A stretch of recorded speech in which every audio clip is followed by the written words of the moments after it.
Greetings, mortals. Greetings. It is the Hyclak show. You've read that right. And oh my God, you're here? Fucking A. Thank you for being here.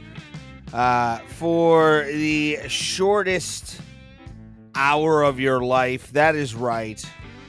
It's the Hyclak show, streaming across a bunch of fucking places. I don't know where. I don't know how. But it's definitely there. We appreciate you for being here. As always, got some fun stuff to talk about. A little sad news. Browns finally win. But did they really? Here's the opinion. They did not. Anyway, we are here live across a bunch of places, including the Abraham Drinkin Network. Thank them for letting me do this drunkenly every single Sunday night, 7 p.m. Eastern Standard Time, right here on the internet.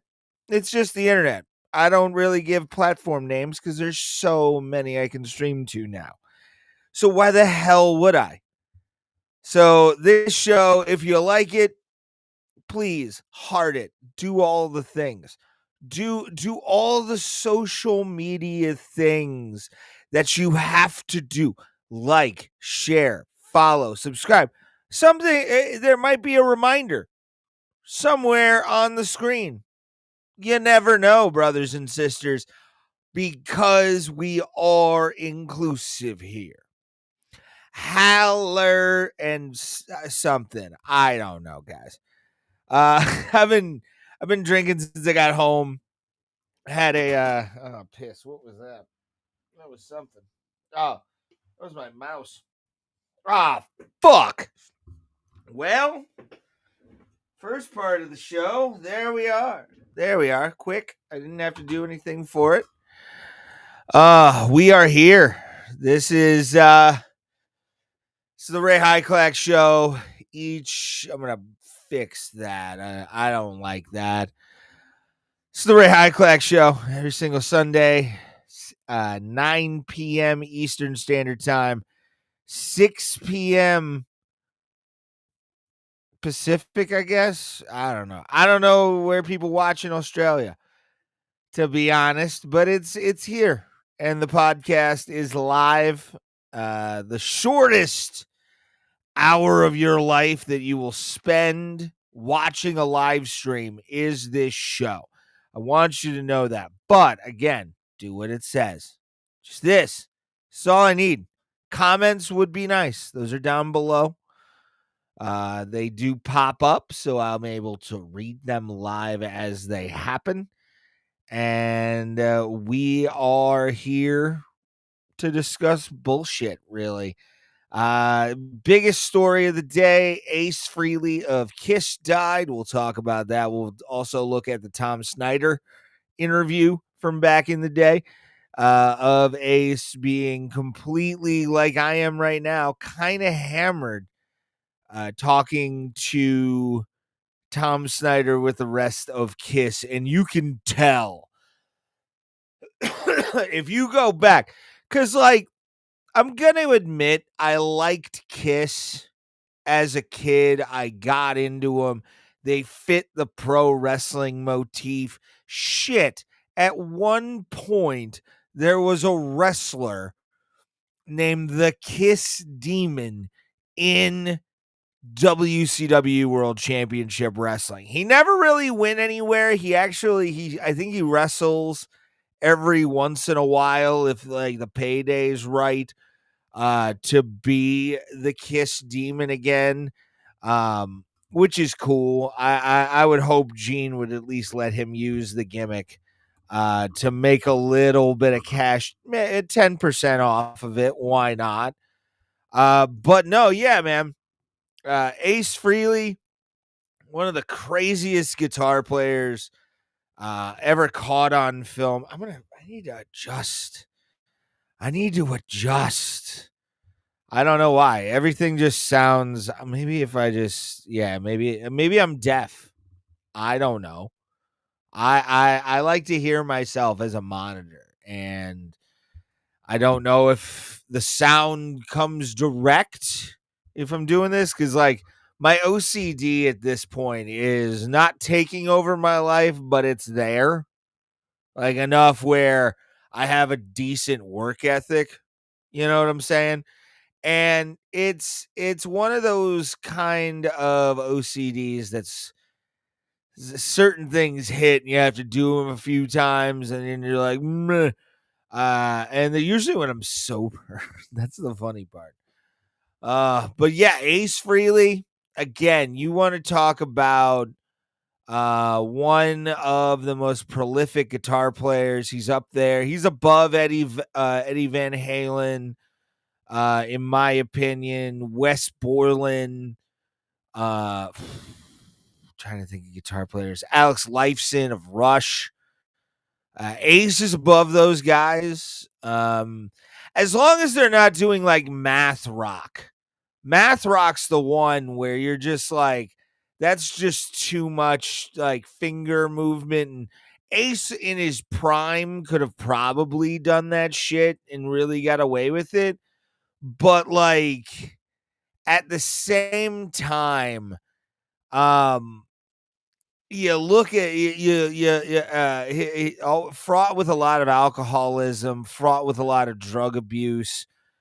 Ace was Space Ace. He was the star child. I mean, there's stories written. I'm not going to get into them because honestly, I'm not a, like I said, Kiss was something I got into as a kid and then dropped off. Like I could have given fucks less about Kiss after probably what, 99 maybe? I want to say 99. I want to say when like the Psycho Circus tour started up, that's when I was kind of like, okay, what is this bullshit? I don't really give a fuck about Kiss anymore. Love the music. A lot of Ace's riffs are in songs that I like. We all know the classics, you know, Rock and Roll All Night, Party Every Day, God of Thunder, fucking, God, what was it? Shit. He had his own solo album under the Kiss thing when they all did the 4 solo albums.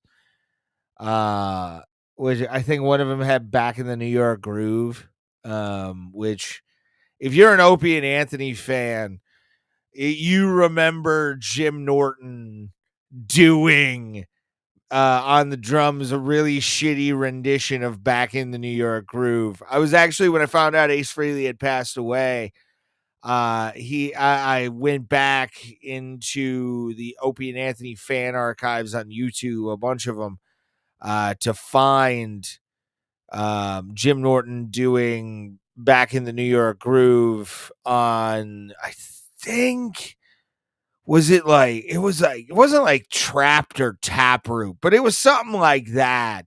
Their drum set, some band. It wasn't Godsmack. It wasn't any of those. If you're an old O&A fan, you remember the people that were on O&A. But yeah, Jimmy started doing like, we're back in the New York Groove, and it was totally off key from what Back in the New York Groove was. Completely devoid of any of what it was, but it was Jim Norton. But when you were a child and you heard Back in the New York Groove, you were like, okay, I need to listen to this. And Ace Frehley did a cover of Back in the New York Groove, which is dope. Ace Frehley was like the one in Kiss, or at least the star child character of Ace Frehley. Out of all of the people in Kiss that you look to you look at him as the most badass. Paul Stanley's Paul Stanley. He is the voice of Kiss. I can't. That's weird. I don't like that at all. We need to fix that. Chat box needs to be above my face here. Black Diamond, Love Gun, great songs. Thank you, D-Rest. Appreciate you, buddy. D-Rest, by the way, real fast before I continue on my Kiss Ace Frehley rant here. On X or something, send me those songs because for some reason Discord deletes video links. I don't know why, or I have a weird setting I'd have to go fix, but send me those things so I can get your music on the show. I do need that, but D-Rest, do that for me. But yeah, it's Ace Frehley.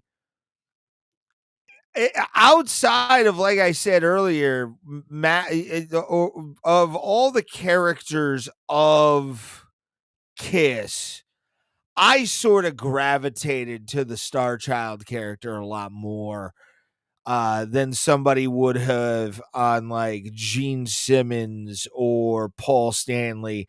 And we all remember the classic Family Guy line of Peter Griffin, no X, no Facebook. I don't belong to any platforms at all. Okay, well, I'm gonna have to, send me those in Discord, and I'll save them for myself. So yeah, but send me those in Discord, buddy. Love you, thank you. And the characters of the demon or the cat, and nobody wanted to be Peter Criss. Like even Peter Griffin said it best. Not even Peter Criss wanted to be Peter Criss in Kiss. And Ace, you always kind of heard was the in and out of trouble guy. Obviously the alcoholism for a while. Again, and we'll show it here in a couple seconds. The Tom Snyder interview where he is not me level, but kind of a little bit worse.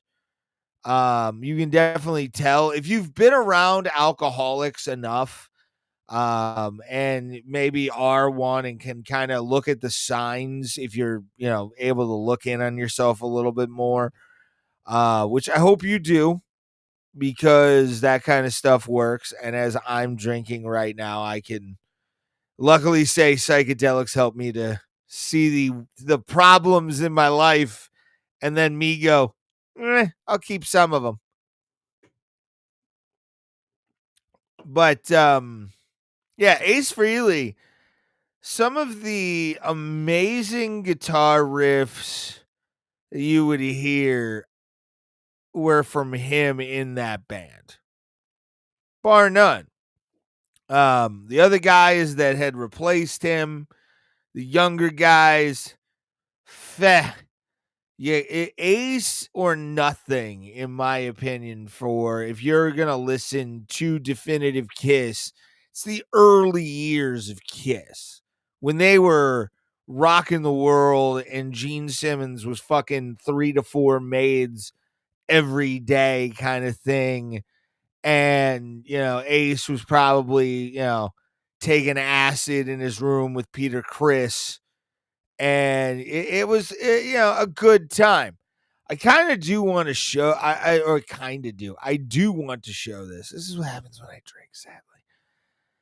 Of this Tom Snyder interview back in the day. D-Rest might remember this, believe it or not. He's old enough to remember Tom Snyder. Look at Ace already. Like, I have to kind of fit this, or just, you know what? I'm going to remove that. There we are. I wish I could fix this. Maybe. Yeah, this might work. All right. So this is a famous interview from Tom Snyder of Kiss. You can see Ace is already kind of got that like drunk face. Even through the makeup, you can tell. I've been there multiple times in my life, many comedy shows in my life, and many comedy shows. Like it's in the 11 years of doing stand-up comedy, the more drunk I was, the funnier I thought I was. And Ace right here is fucked. But let's check this out. Because both Chris and Ace are pretty fucked up in this. And I'll start with you, Ace. Well, that means a cucumber. I think this outfit is self-explanatory. That was the most drunk laugh. Let's go back real quick. And again, I've said it. Ace Frehley is one of the greatest guitar players of all time. I'm not shitting on the legacy of the man. I am giving him his due. But he was also a very fun man. Like, if you watch his interviews, he liked to have fun, throw jokes around. I would watch an Ace Frehley interview on like CD 101 back in the day on DirecTV. They had like a live performance thing with, I think, the Guitar Center sessions. I don't know if they still exist. But you would get these musicians. Ace would be on there, or that metal show. He was always like a guest I looked forward to on that metal show with Don Jameson, Eddie Trunk, and my boy Jim Florentine. Gonna be or was at the Funny Stop this past weekend. Love Jim to death. But let's continue more with the drunken interview of Kiss on Tom Snyder. That means a cucumber. I think this outfit is self-explanatory. And, I have my cape in. But you're kind of like a spaceman, huh? No, actually, I'm a plumber. On the side. Look. Listen, I got a little piece. Hold on. Let's go back a second. On the side. Look at, well, one, I love Paul Stanley. Like, just, I'm Paul Stanley and I'm smoking a cigarette. But fucking Gene is the telling one in this interview. Gene is the one that you look at and kind of tells you that Ace really isn't long for the band. Like, he's pissed. He's not happy that he's drunk. And to be honest with you, I'm not a Gene Simmons fan. I've heard a lot of his interviews. I watched Family Jewel. Gene is a prick, and he'll treat every fan of Kiss and everybody that. But like, if he's not in a good mood, you can tell he's not in a good mood, and that is the face of a man who hates his life because he's with somebody who he does not like because they're drunk. I've been around multiple people like this in my life. My ex-podcast partner is one of them. But yeah, you can definitely tell this was sort of beginning of the end for the original lineup of Kiss. Listen, I got a little piece of pipe backstage I'd like to have you work on. Tell me about it. Oh, but I was dead. Oh my God. I gotta go back here. Stage I'd like to have you work on. Tell me about it. There it is. There's Gene's laughing and everything, but like, you can tell he's pissed at Ace. You can tell he is not happy with Ace Frehley at all in this. But yeah, man, you want to talk about a straight up legend. Ace Frehley one of the real ones in music, and for him to have lived the life that he did is fucking awesome. Thank you guys for watching. Like, share, follow, subscribe. Do all the things. Do all the things. Do them. Thank you guys. I do appreciate it. Yeah, and there's some shit I want to talk about in the sports world. But yeah, it's I think first, before we do that, we should definitely take a weekly take, because I do have some stories that I wanted to discuss. And I'm gonna put one of them up here. Yeah, this first one is gonna be a delight when I play it. But if you haven't watched the show before, I have a segment that I like to do called Weekly Takes, which is my take on the news. And I got some doozies for you today, kids. So let's enjoy.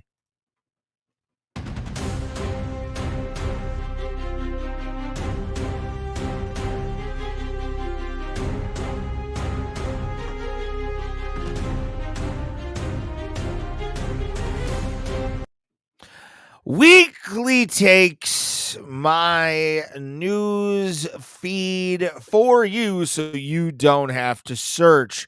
This is a rare segment. Last couple weeks been kind of filled, able to talk about some stuff. But I have some news stories that came across my transom in the last couple weeks. I'm going to grab a beer real quick.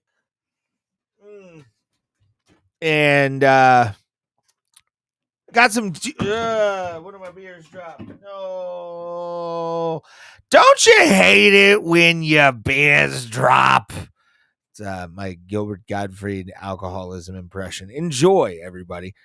Like, share, follow, subscribe, do all the things. QR code takes you to my Patreon if you enjoy that, you sexy bitches. But this first story that I have for you guys, when I saw it, I it says Toledo, but when I saw it, I didn't expect it to be Toledo. And I need for my neck here, I'm gonna bring that up just a smidge so I can be comfortable. Because I'm like hunched over. Ugh. But yeah, so warrant issued for a woman accused of cutting man's testicles during a break-in. And this is according to 19 Action News in Cleveland. Even though this took place in Toledo, this is a woman who is that's the face of a woman who enjoys exactly what she did to this guy. And I kind of get where she's coming from, but like, it's this warrant was issued for this was I think last Tuesday. Yeah, this was October 9th.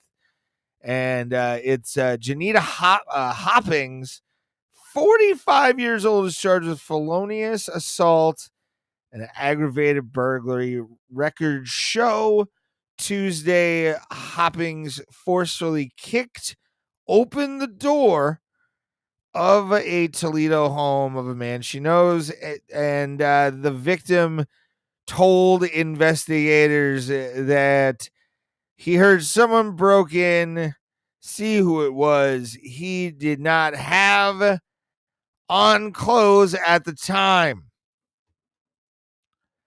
I'm going to be honest. Dude was cheating. There's no possible way, coming from a man who has cheated in his life, there's no possible way that she kicked in your door. She was seeing this motherfucker, and then homeboy decided to bring some chick over fucker, and Janita found out and got this smile on her face because she finally got the confirmation of the guy cheating. So she decided to take his balls. That's what this is. Pure and simple. I'm going to fix something. Something's bothering me here. There we are. Maybe, no, just a little bit. Okay. I'm fine with that. But there hasn't been anything, but like, I love the fact he didn't have clothes on at the time. Red flag number one. That's red flag number one. If you don't have clothes on and a woman attacks you, you're either she's having a psychotic break. I'm going to say one in this country, population wise, 1 in a million chance that's happening. 1 in a million. I'll be very conservative on the high end. Low end, it's probably like 1 in 250,000. Say 250,000 on the low end are going to want to be that violent. Okay? This dude just cheated. Like, you see this whole thing and you know she cut his fucking balls because he cheated. No woman, ask any woman, men, when you watch this tonight, if you have a girlfriend, my audience, I'm not quite sure, but like, you never know. One of us, I have one, surprisingly. I understand. You look at a stud like me and you think, how did I pull it? Sheer personality. Nothing else. Looks. Look at me. Ugh. Body. Ugh. I have a patch on my chest of psoriasis that looks like something that would start a prophecy. Okay? No. Personality has gotten me laid my entire life. This guy, again, wasn't wearing clothes. Affidavit alleges Hoppings assaulted the man by cutting his sack with an unknown instrument. Who knows? Causing it to be clearly exposed as a result. I can't.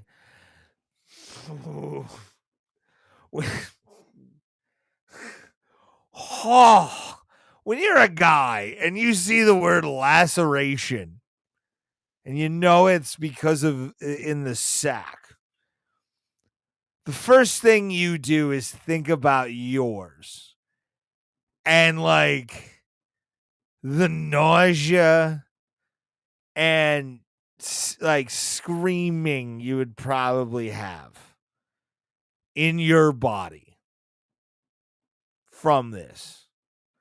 Insane. Dude cheated, got what he deserved. Court records show that they issued a police warrant for Hopping's arrest. It's my kind of girl, man.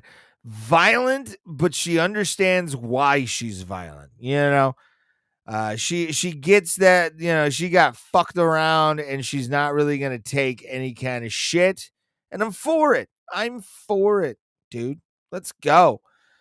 Next one is just a dumb story because I want to do this, but I just don't have the balls. This was a couple weeks ago that Busch Light was giving away 19 years worth of beer money to somebody willing to change their name. And spoiler alert, it's nothing like you don't have to call yourself like Busch because it's Busch Light. You have to name yourself Hunter because it's a hunting can. Busch Light missed out on it. Like, if you would have said to me, Busch Light was doing this, I would have thought that the entry to get into this fucking thing would have been you had to change your name to Busch, but it had like 14 S's or 15 S's. That's what I was thinking. I'm like, you have to do that. There's no other way. But then they were like, cause it's a hunting can, and we're trying to have a Cabela's ad basically on our cans. We need you to change your name to Hunter. Be more fucking creative, man. There is such I'm gonna be honest. I am gonna be very honest. As a child of the 90s, where like we had a mixture. Okay, we had a mixture because I was born 1989, 36 years old.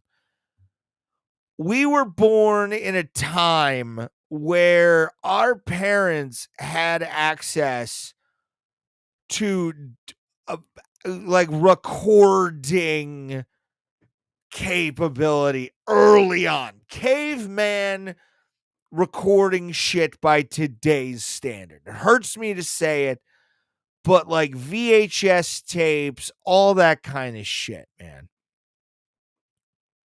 I got to see commercials from the 80s. I got to see commercials from the 90s. I got to see commercials. Now, thanks to YouTube, you see commercials from the 70s and how cool they were, 60s, and how like wild and wacky some of the shit was. You could tell like Jim Henson's coffee ads. We'll play that on the show sometime. But like, those advertisements made you want to do something, like made you any millennial. I'm going to give you a fucking what's up, Roberto? Good to see you, baby. I see you down in the chat. I'm going to give you a challenge. If you can't visualize the Crossfire board game commercial, if you cannot visualize the Eat at Joe's failed board game advertisement, and you do not remember Karate Fighters, we don't need to talk. Those are the greatest ads of all time. I will next week we'll do a whole thing of no, you know what? Fuck it. Let's do it right now. I already showed the Tom Snyder shit. Let's show these commercials, and I'm going to show you the most effective ads for absolute bullshit you'll ever see in your life. Karate Fighters commercial. Found it because I've searched it multiple times. Electronic Karate Fighters. These are the OG ones, though, so we'll play this. Let's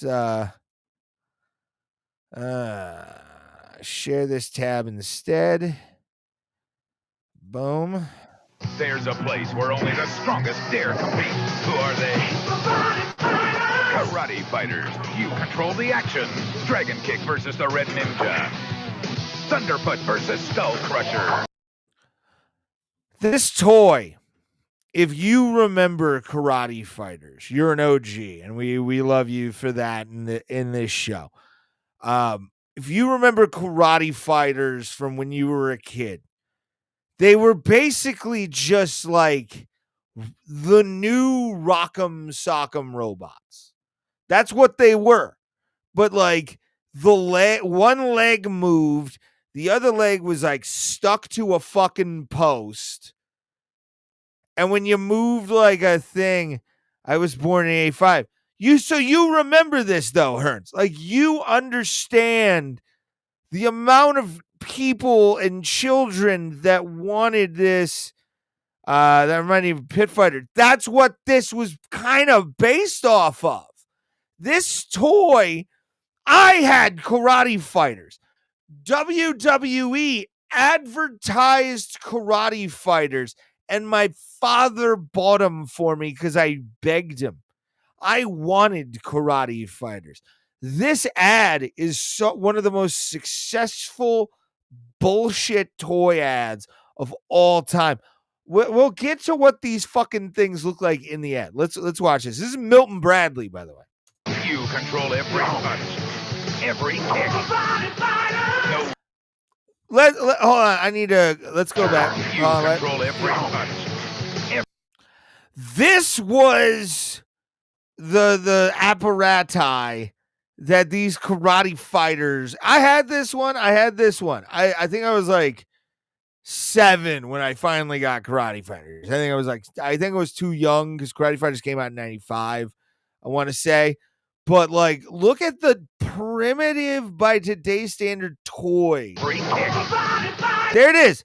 Look at these two platforms. That's what these were. Hold on, I'm gonna take it over to a bigger window here.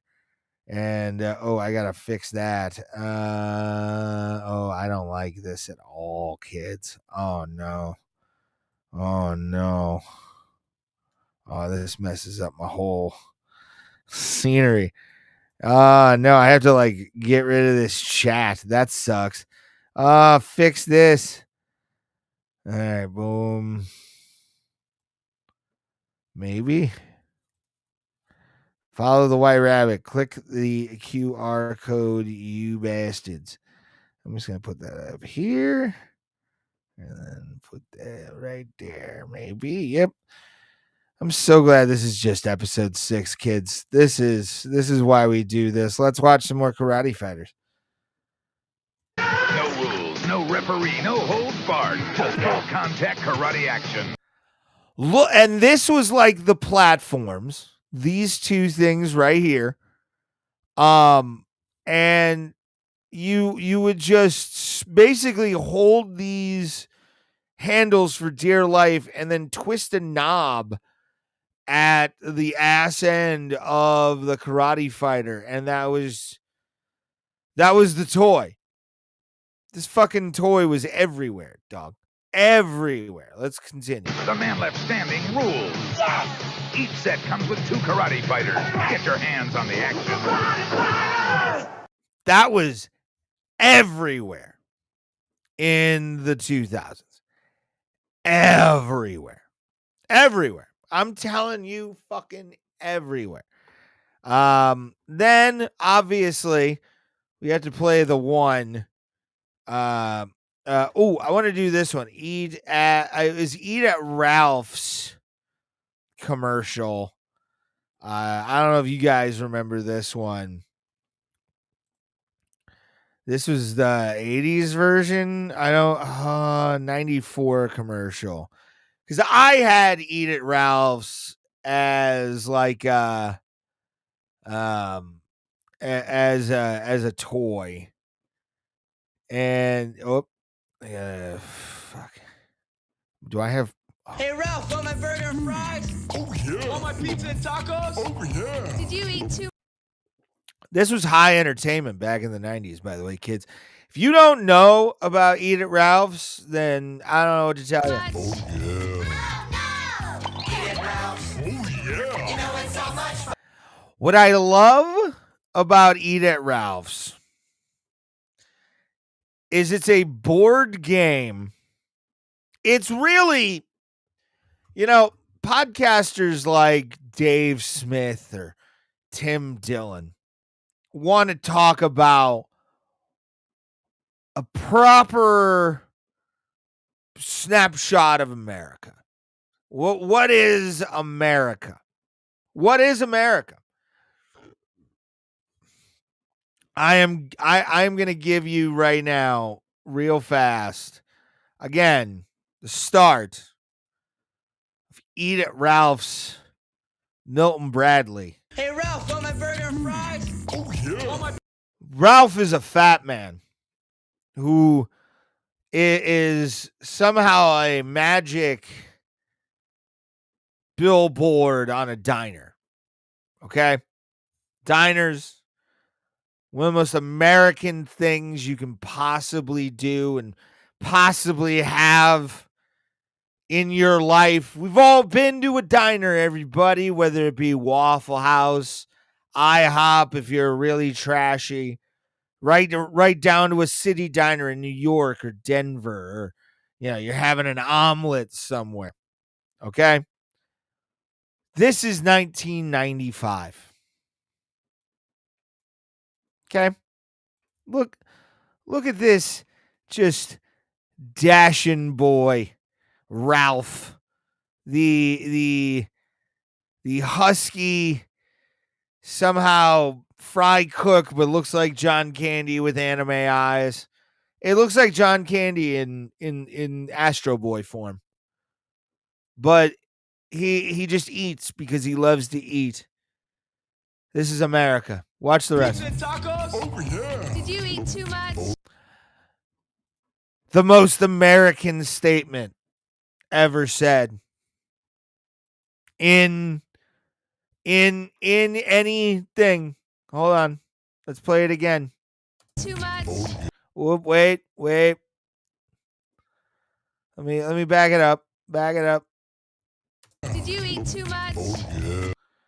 And he says, "Oh yeah." Yeah, Ralph's hungry or had too much to eat. Look at the concern on his face, but let's go back. They're throwing food at him. Oh, yeah. Did you eat too much? She asked him, "Did you eat too much?" What is he going to do? He's sad about it. Oh, yeah. Like a model in the 90s just throws up. This was an actual toy. This was a toy back in the 90s, kids. I owned it. I'm not going to say I didn't own Eat at Ralph's. And the thing was, the rules of the game were you could feed Ralph whatever you wanted. You could feed him whatever you wanted. And what does he do? He eats it like a good American. Like a good American. And then all of a sudden, out of nowhere, he Ralphs. That's right. On capitalism. Oh, yeah.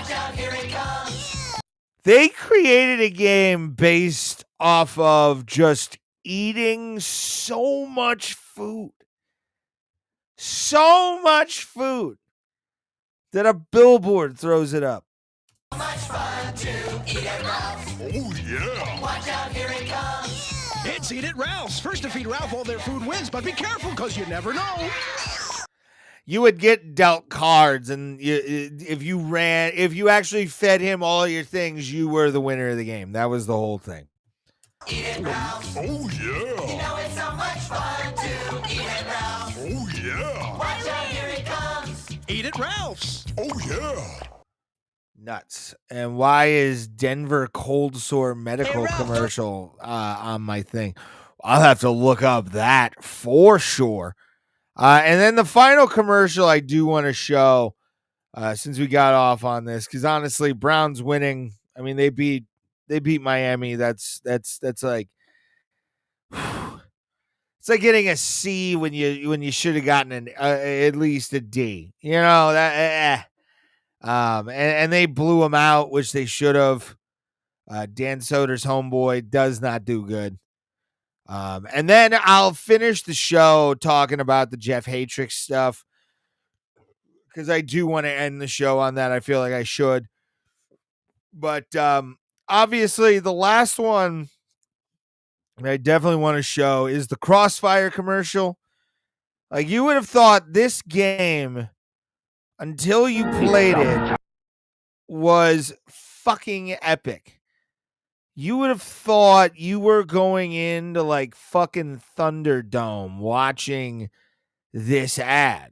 And to be honest, it's a okay game. You know, the trigger just broke every once in a while. I played it several times at several different houses because of the ad. And this is why you look at this ad and it's one of the greatest ads of all time.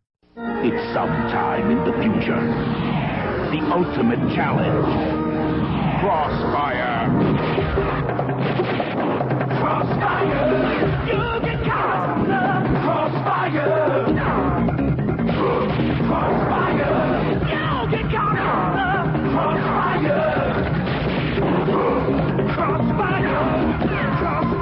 You look at this and it's just you're fantastical. I mean, they're flying in on fucking look at this kid. He's flying in on one of the pieces. It's fucking amazing. Fucking great, man. It's great. And then once the guy loses, this is what happens. It's sent into oblivion. He died. He fucking died. Oh, those are some of the greatest fucking commercials of all time, man. For sure. I love those commercials. I'm scared of Seattle or Toronto. Dodgers waiting for Seattle or Toronto. I don't know anybody on Toronto's team to really kind of give an opinion, but I want that dude with the big dumper, the big ass dude that's fucking, he hit what, 59 home runs or 60 home runs this season. Probably using partially a torpedo bat, but whatever. But he won the home run derby, and he was a badass fucking dude, man. Kind of looks like Dilbert. Thank you, George Gresco. Appreciate that. There's some comments actually I've missed a little bit. Reminds me of Pit Fighter. Yep, Looney Tunes cartoon. Speedy Gonzalez misspelled words on the town he lives. Kind of looks like Dilbert. Yep. Thank you. Man, I always wanted the Nintendo glove. My family was too poor to buy it for me. I looked at the Nintendo glove and I was like, that probably doesn't work. Because even when like the gaming community in my era, we were like PlayStation, and a Super NES with some NES, but like you looked at the Power Glove as sort of a joke. I think like I looked at it even as a young kid, like, what is that really gonna do to help me win this game? Granted, the buttons on the fucking forearm, dope as fuck. Loved it. Loved the design of the Power Glove. But you just like, meh, commercials in the 90s were crazy. There's some of the wildest fucking commercials, acid trips being shown to children, to like a guy I know, Sean Lynch, was in a Starburst commercial. It looks like somebody did DMT while fucking doing it. Like it's the fucking Capri Sun commercials in the 90s were crazy. Like those were nuts.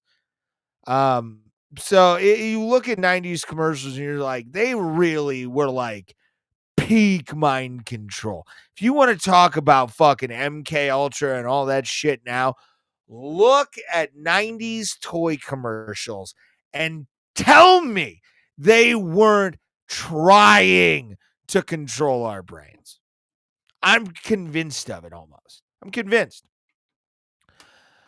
All right. So show's an hour, so I'm going to keep this within not the time frame, but we're probably going to go hour and 15 because I do want to address something that has popped up recently, and it kind of makes me mad because it would have also been a great opportunity for this person to make aware. And I'm going to do this before I start this fucking rant.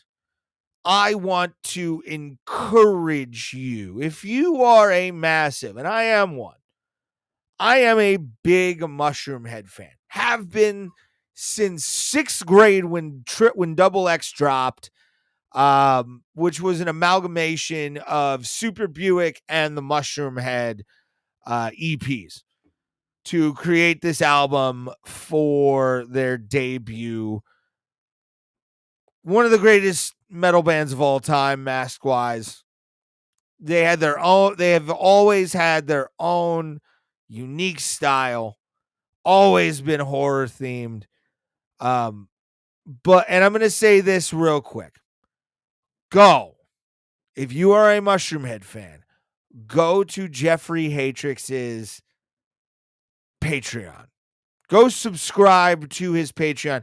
Help him out. He has been through a lot. I get it. I understand. The man has been through a lot, and I encourage every single person to go to his Patreon, subscribe, help him pay his medical bills, help him pay every single thing that he has to do.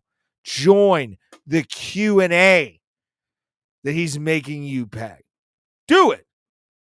Because honestly, what he has been through, what he has had happen in his life, the man deserves his flowers in the metal community. But Jeff, I'm kind of pissed off at you. I really am. Like I said, been a fan my entire life and wanted to have you October 5th on this show. Wanted to do a full hour-long interview about your process of what you were, having done with the treatments, how you were feeling, all that kind of stuff.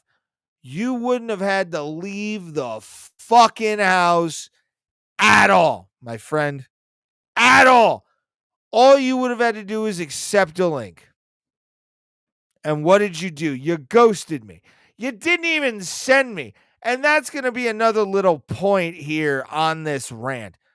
If he would have sent me an email saying, hey, man, I'm going to do this, and this is what I'm doing. If you want to share it out, feel free to do so.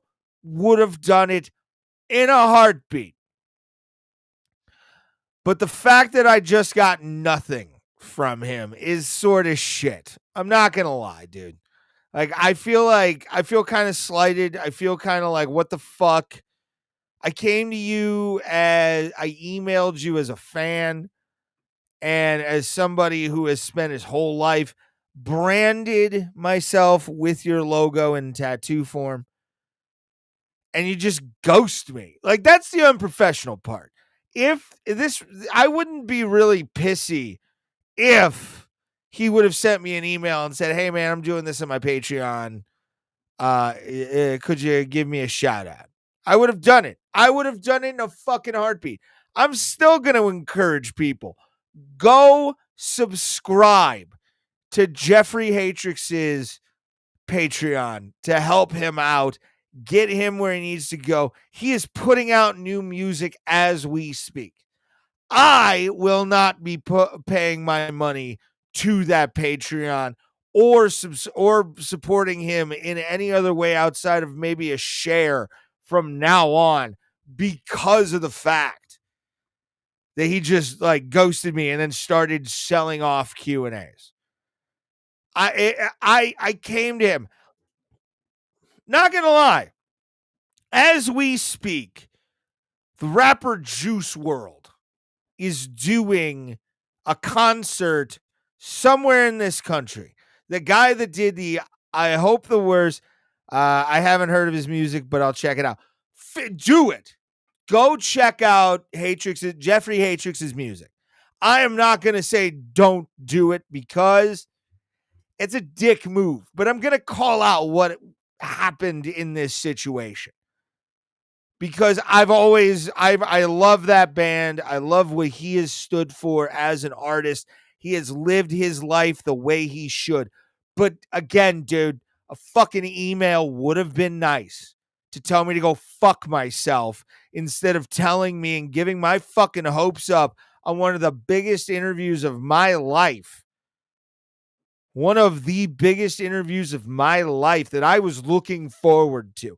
I'm going to tell you, man, I have interviewed people like Gene Snitsky. I have interviewed people like Brian Kendrick, pro wrestlers in a very niche thing.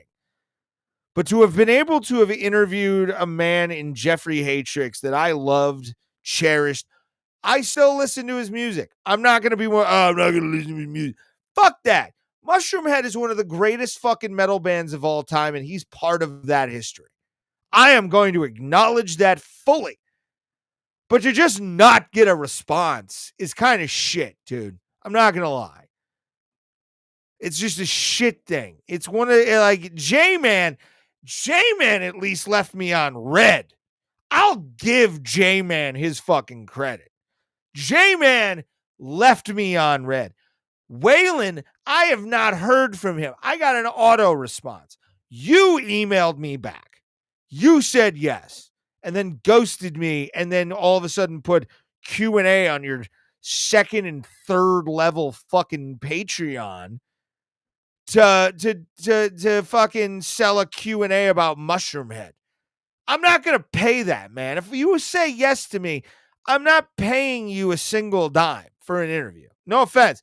Anybody that comes on this show, straight up, you're not getting paid to be here except in publicity. And I hope you give me a little bit of publicity for being on this fucking show. If you don't, okay, next episode. No big whoop.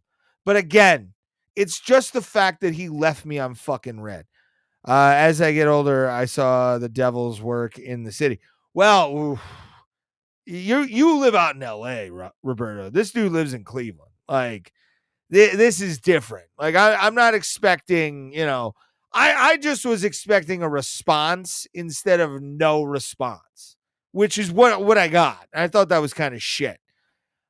So what are you going to do?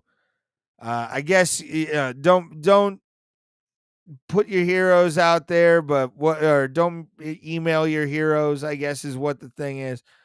Next week or within the next couple weeks, I'm just going to not give a full time, but within the next couple weeks, I got to figure this fucking mic situation out. Can you guys hear me?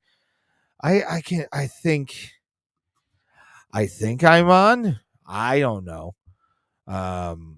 But let me do this real. Yeah, maybe. I can't really tell. Anyway, next week or within the next couple weeks, I'm gonna work it out. Yeah, loud and clear. Thank you. I love Local H helmet. Local H is dope live. I've seen them about 3 times live. Really fantastic band. They're out of Chicago. They had the song Bound to the Floor back in the day, and you just don't get it. Keep you copacetic. They're fucking great. I should hit him up for fucking, ooh, that'd be a good one. But, yeah, dude, again, fuck it. Why not come on this show? And the minimal people that come on here will guarantee help you to be on with your fucking Patreon and all that kind of stuff. So I felt pissy about it. But within the next couple of weeks, we're going to have Juice WRLD coming on the show. Juice Cuz, who did the song I Hope the Worst. Silverchair was dope. Helmet's great, but like Local H, man. Local H was fucking awesome. Jimmy Ward. Hey, Jimmy. Thank you, buddy, for being here. Silverchair was great too. But next week, like I said, next couple of weeks, Juice Cuz, the guy that is behind I Hope the Worst, which is a hip-hop track that's just a massive diss track to anybody. Go check that out. I Hope the Worst. I got some questions for him on that.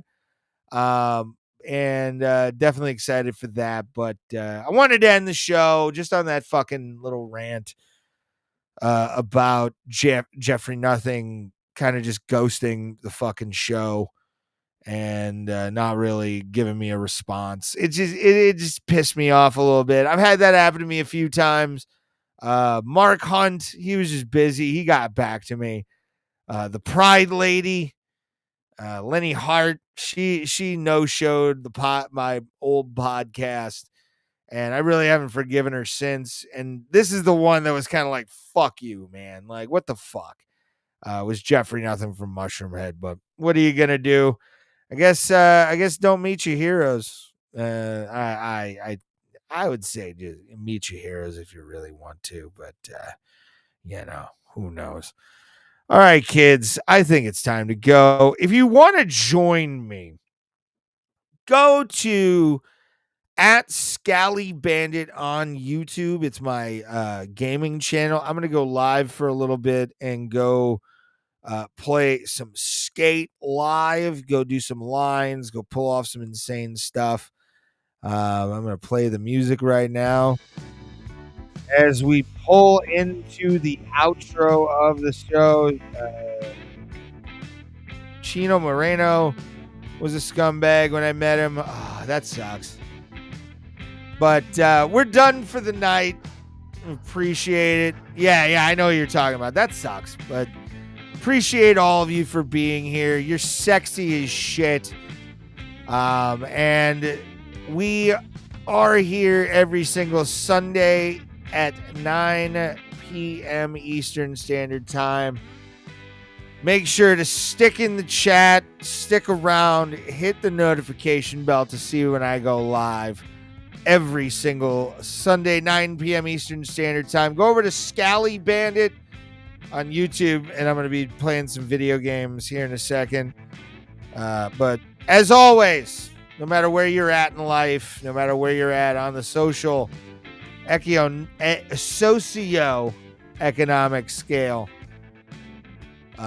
just want you to remember one thing, my friends, which is everybody gets bugs. Thank you, guys. Have a great night. Thank you.